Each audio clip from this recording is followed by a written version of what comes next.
So politics aside for a second, emotionally and personally, when you went to Western Australia, and obviously I'm lobbying business to meet with senators and stuff, did you get a chance to go to the docks and see the sheep being loaded up there in Fremantle?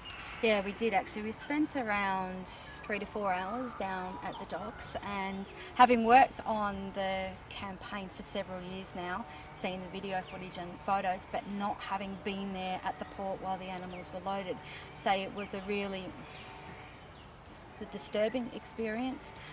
We were able to stand really close to the road where the trucks were coming in, and there was just truck after truck after truck for hours on end just going through these gates, and these trucks are loaded to the brim with sheep. And what was particularly heartbreaking is that these sheep, they're curious animals, so we're standing as on the we ground saw. as we saw. Yeah. We're just standing next to the trucks, and as the trucks are going past, the sheep are sort of peering out between the rails to look at us, and so you're actually looking right into the eyes of animals, and we know what's ahead for them. Either these animals are going to starve to death or die from injury on the ships, or they'll be offloaded in the Middle East. Some are slaughtered humanely in some cases, but many are on-sold. They face further journeys and a horrible slaughter. And so seeing those animals and looking in their eyes just showed how horrific the industry is, but then seeing truck after truck and the size of these live export vessels just showed the scale of it. So intense suffering on a massive scale. What we're also able to do is go to visit a feedlot in WA. So this is a place where the sheep go for about 4 days before they go onto the live export vessel. The feedlot is owned by the live export company, and we have an opportunity to ask the owner of that company a range of questions about the live export industry. One I was particularly concerned about is how can you tell if a sheep is learning to eat the pellets or if they're not eating? And his answer was very honestly, we can't tell. We don't know. They look the same, and quote, we can't tell until they drop dead. So despite their best efforts, and we hear a lot of industry and government talk about improving the trade And having and vets research, on the vets ship on and board, things. yeah, they answer very honestly that they simply can't tell.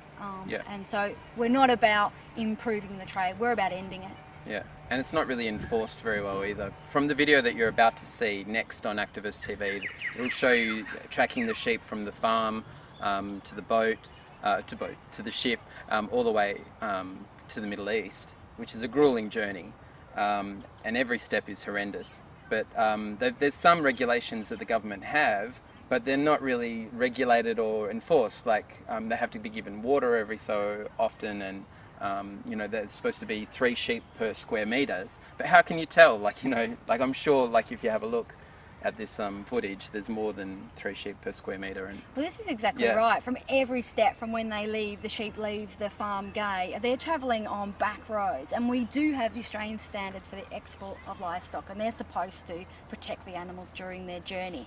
But you've got trucks on outback roads. Nobody is enforcing this. It's supposed to be state enforcement authorities to do it, but the standards aren't covered in state legislation. So you've got people who are actually just not monitoring the trade at all. Once they get onto the ship, you're right, these sheep are so densely packed in that I've spoken to vets who have been on board that have done the journey with the sheep, and they'll say it is impossible to be able to view every sheep. I mean, sometimes you don't see an injured or a sick sheep until the journey's end, and they're either really ill or they're dead. And of course, once the sheep are offloaded, they're in another country. The Australian government has no power about how they're treated, and we can initiate programs to try and train people in the Middle East.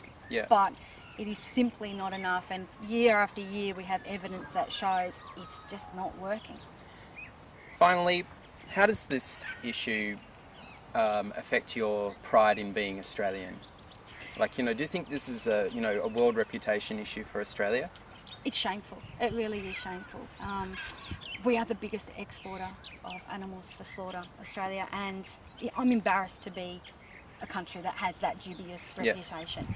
And again, I come back to the point that most Australians are opposed to this trade, and really, Australians don't want it. We don't want to send our animals off.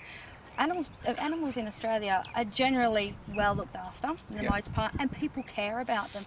Yet we are, this country that just turns a blind eye to the suffering of animals once they leave our shore. So it's shameful, and for our reputation it's really embarrassing. If we look at one of our closest neighbours, being New Zealand, they used to export animals for slaughter as Really? well. Yes, yeah, a smaller number than what we do, and that's true, but what they've done is put into place regulations. That means that an exporter, it is technically still possible to export animals from New Zealand, but they have to meet very strict criteria, and at the moment no country or no exporter can meet those criteria. And that will mean, for example, that animals exported to a country, once they arrive in that country, will need to be treated humanely in accordance with world guidelines for the treatment of animals, and no country that we export animals to can meet those guidelines. So our closest neighbours are showing us the way. They're already doing it, and Australia in this issue is just so far behind New Zealand. I hate being far behind New Zealand. We've got 10 more seconds before some kid comes and starts screaming. Emily, a final message to store staff? Well, firstly, I want to say thank you so much for being involved in this really important campaign. The trade it's just horrific, and it breaks our hearts. But hopefully through the involvement of the Body Shop and you talking to your customers that come in the door, we can let MPs know that this is a really important issue, that they need to do everything in their power to end this horrific trade. Thank you very much, Emily. Thank you, Adam. Bye. Bye.